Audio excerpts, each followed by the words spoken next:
I am Joey Bondoc, Head of Research at Colliers International Philippines. Welcome to another episode of Colliers Insights podcast.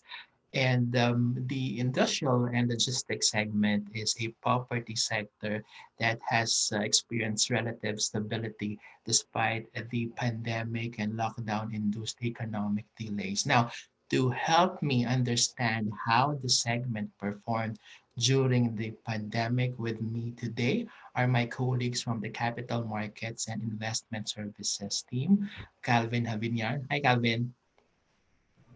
Hello, hi Joey. Good morning. Hello. And Matt Delima. Hi, Matt. Hi, Joey. Good morning. So during the pandemic and imposition of lockdowns across the country, we have seen a ramped up demand for logistics facilities, warehouses, standard factory buildings, and industrial facilities across the country. Of course, this was facilitated by a lockdown economy, a consumption-driven economy. But Calvin, I want to pick your brains. Can you provide insights on how the sector performed prior to the pandemic?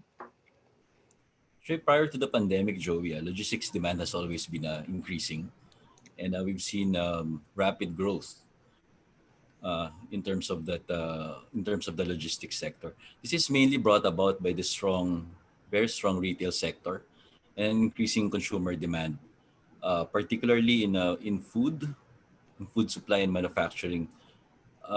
This is essentially to cater to the increasing demand of the population in urban areas. So as population increased, uh, logistics also increased within the urban areas.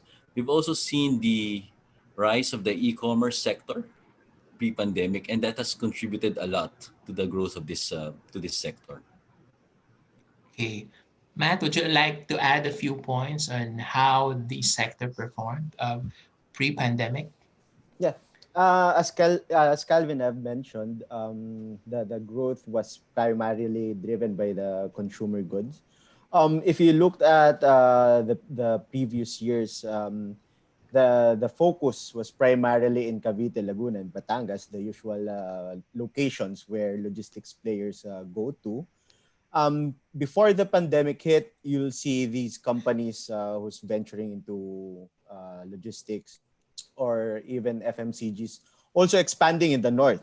So that's the trend that we've seen pre-pandemic. So obviously there has been a stable demand even prior to the pandemic. But as we know, pandemic struck and it disrupted how manufacturers, how industrial players do business in the country. So how has the pandemic and the ensuing imposition of lockdowns affected the demand for these warehouses and industrial and other industrial facilities, Calvin? Good question, Joey. Actually, what the lockdown contributed to the logistics sector in the short run, at least for the first 3 months of the imposition of the enhanced community quarantine, we've really seen a big spike in terms of demand on warehousing and warehousing space. Uh, Most of the demand came from manufacturing companies that has a lot of overflowing supply and stock, which they don't know where to put because they could not move these goods. Uh, we've seen that also in the automobile industry. So a lot of their stocks, just because they could not roll out their vehicles, they would be needing more spaces for them. We've also seen it happen for fast-moving consumer goods, and they compose mainly of the increase in demand in the short run during the lockdown. But we've seen it stabilize, demand stabilize by around the September 2020. As soon as the economy slowly opens up, uh, the demand also for additional spaces have lessened. Just to Okay. add, Jovia, Yep. Sure. these short run demand for warehouses was just for like 6 months to a year. Okay. But do you see this demand for, warehouses and other similar facilities for the long haul, or do you just see this demand surging because of the pandemic and the lockdown imposed all over the country? I'll ask Calvin first, and then Matt can add a few points later. As mentioned earlier, Joey, even before the pandemic, we've already seen the demand increasing, and that momentum has been continuing. And it will, I project it to continue for the next 2 to 5 years, um, as more and more uh, uh, as consumerism still continue to increase in the country. If you'll notice, Joey, even after the pandemic, uh, people still consume. So consumers still Yeah. buy, albeit in a different platform. Yep. And whatever the case is, logistics is needed for it. Yeah. Matt, other insights on what has been driving this demand during this lockdown? Yeah, Joey. During this lockdown, when people started working from home, everyone was practically just going from home to supermarket or the palenques, the normal markets. I would say that the demand came from the food and consumer products. You've seen alcohol, aside from the basic food. There's the spike of demand for those kinds of products. So, yeah. Okay, so I know that you've been speaking to a lot of developers, landlords, companies here in the Philippines that are engaged in the development of warehouses. But how should the developers of warehouses or other industrial parks facilities, for example, capture the demand in the market? What would you recommend to the players in the industrial and logistics sector for them to be able to further tap opportunities in the logistics sector? So, Calvin? Yeah, this is interesting. This is interesting, Joey, because for the longest time, the warehouse leasing business was dominated by traditional warehouse developers. So these are the small developers or the high net worth families that owns portfolio of warehouses across the country. And for the longest time, they have been dominating, and they have thrived definitely during the lockdown. I think yung vacancy nila was close to 0%. Uh, I agree. I agree. You also monitor vacancies in the market. Yeah. Correct. But now we're seeing the national developers, the big developers, already entering into the warehouse leasing market. We've seen this happen even before the pandemic hit. One of the foremost developers is Ayala, actually, Yep. with their industrial parks in Cavite. So, and I see that particular trend of national developers, big developers entering into the warehouse leasing to continue. And other developers would follow what Ayala is doing in terms of warehouse leasing. I think one of the reason for the big developers to do it is for the cash flow, and it is a possible entry to increase their REIT portfolio in the future, Yep. if ever they can Very, continue. very good point. As warehousing business is a very good source of recurring income, right? But it's interesting that Calvin highlighted the Ayala plan of further expanding facilities in Southern Luzon. But Matt, do you see similar plans from other developers for their facilities northern central part of Luzon? And do you see similar opportunities moving forward? Yes, it is, Joey. The Northern Luzon infrastructure has been ramping up in the past few years. And the consumer goods, the population, general population in Luzon, Northern Luzon, is increasing. The spending capabilities of the consumers are increasing, before the pandemic, and now it's still increasing, I would say. um, Definitely there are some developers that we see increasing their industrial portfolio in the north. You'll see focusing in Tarlac and Yep. Pampanga, Yeah. even as far as Bataan. Mm. because of there are two primarily the primary drivers for this. Probably it's because of the Clark Airport. There's also the Subic Gateway for the cargo and shipments. So there's a lot of opportunities in the north as well. I agree, and that the development of the infrastructure network in northern and central Luzon only bodes well for the logistics center. Correct.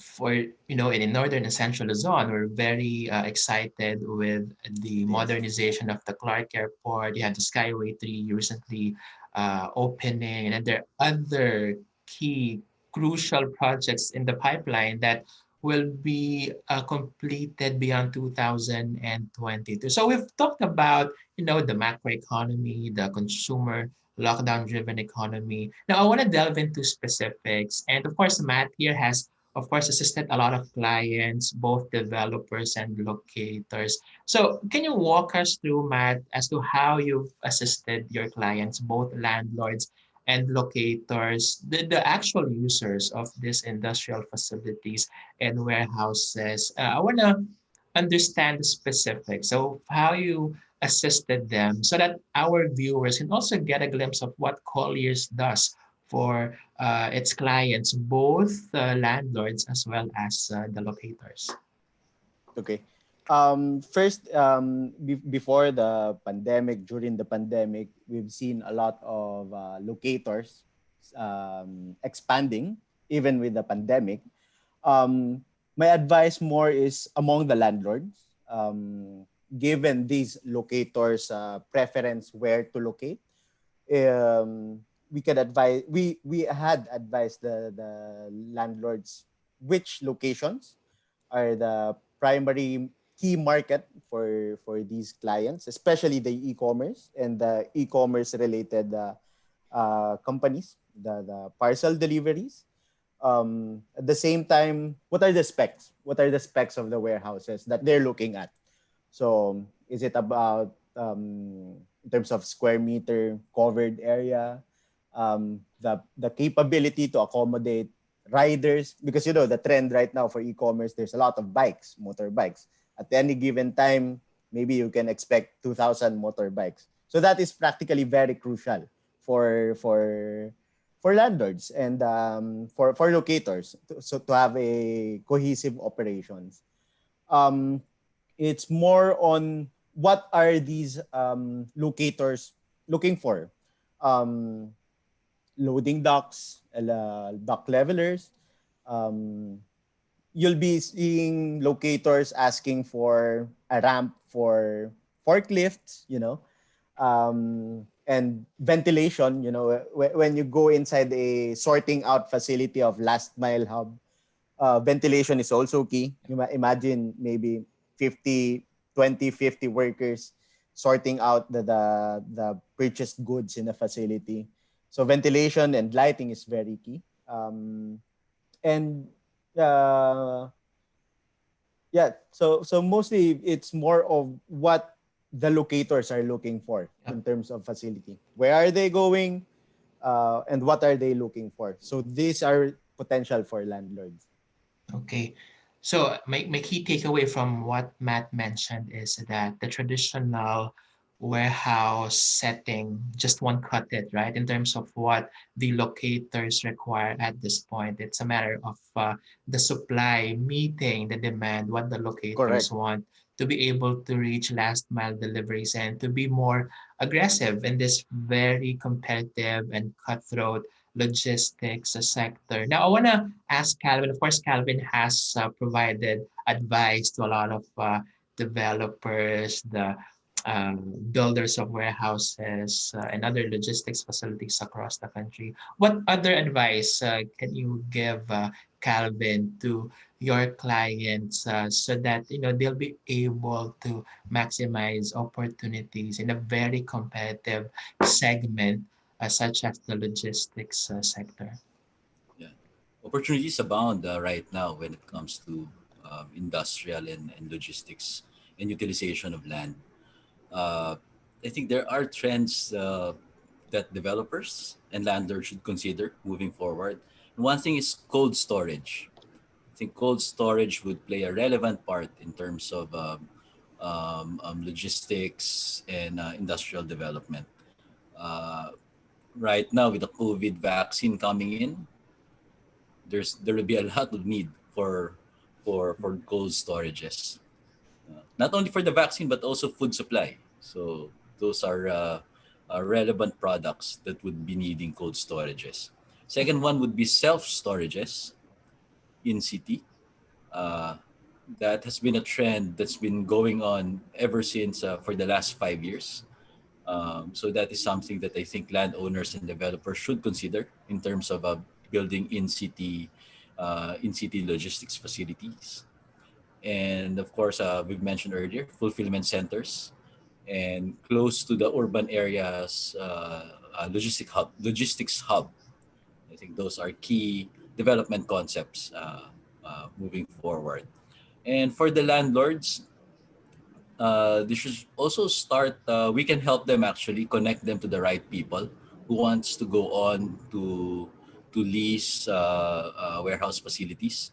One trend that we're seeing that's going to continue would be doing build to suit projects for logistics companies and manufacturing companies, and that is a good opportunity for landlords actually, because it is like pre-leasing when you think about it, Joey.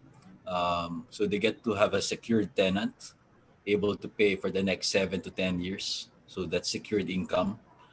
That can be a good yield play for the landowner, and essentially minimizing their risk. And build to suit development can also be financed by the banks. So it's a good way to take advantage of the still low interest rate environment. Great. Very concrete recommendations and insights from my colleagues from CMIS, Calvin and Matt. Perhaps just to summarize and what we see moving forward for this segment, can you share a few insights over the next 3 to 5 years, even beyond the pandemic? What do we see for the industrial and logistics sector? I'll start with Matt. Yep. First and foremost, since we are geographically we are a fragmented country, we've seen the rampant surge of e-commerce in the Philippines. Um, and it was tested during the pandemic and has been proven during the pandemic. The next will be, where will they go? Will they increase in Visayas? Will they increase in Mindanao? So in terms of industrial, definitely there will be take up of warehousing space, primarily driven by e-commerce, and next to it is the FMCG.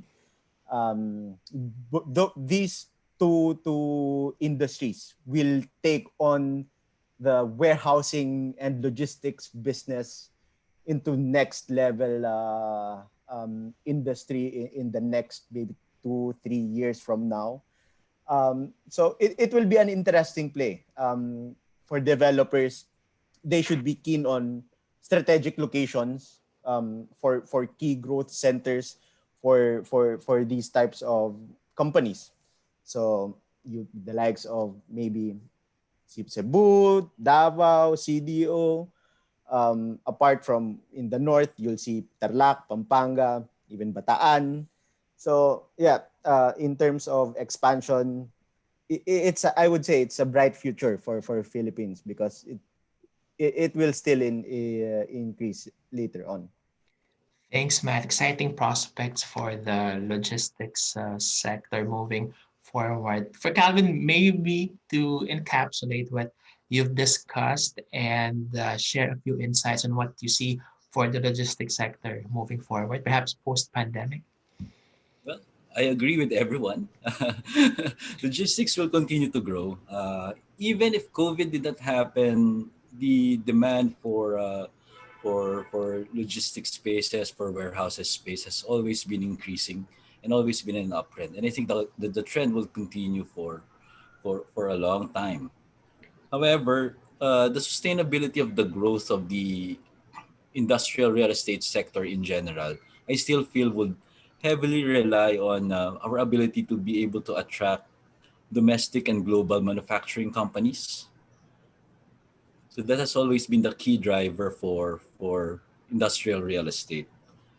So companies, manufacturing companies such as electronics, automobiles, assembly plants, large pharmaceuticals, and other industries, we should be able to attract them, go into our country and invest. I mean, we've already lost a lot of opportunities to Vietnam following the exodus from China. And at that time, we are just not prepared to accommodate these companies to come in.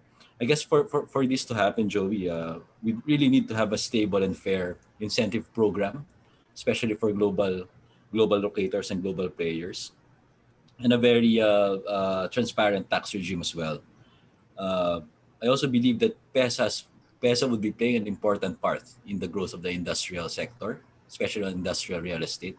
And if they continue their best practices uh, and make it easy for foreign companies to do business here in the Philippines, then that will be a great help to the industry. Thank you. Thanks, Calvin. Very interesting insights from my colleagues from the Capital Markets and Investment Services team. Again, thank you, Matt Delima, and of course, Calvin Javiniar for sharing your insights and what you see for the logistics sector moving forward. So that concludes the second episode of Colliers Expert Insights podcast. Now, if you want to learn more, please download our latest report on the industrial sector that's capturing warehousing boom. And if you want to learn more about Collier's latest reports, please check our social media sites. We are on LinkedIn, Facebook, Twitter, and Instagram. And do check our website that is www.colliers.com.